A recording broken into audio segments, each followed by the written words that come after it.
ಪುಟದಲ್ಲಿ ಬರೆಯೋ ಬರವಣಿಗೆಲಿ ನಮ್ಮಿಬ್ಬರದೇ ತಾನೇ ಇತಿಹಾಸ.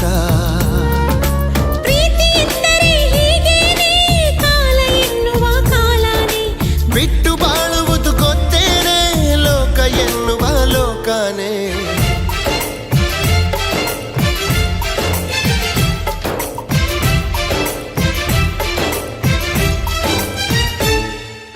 ನಿನ್ನಾಣೆ ನಿನ್ನಾಣೆ ಪ್ರೀತಿ ದೇವತೆ ನಿನ್ನಾಣೆ, ನೀನಿಲ್ದೆ ನಾನೆಲ್ಲ ದೇವರಾಣೆ.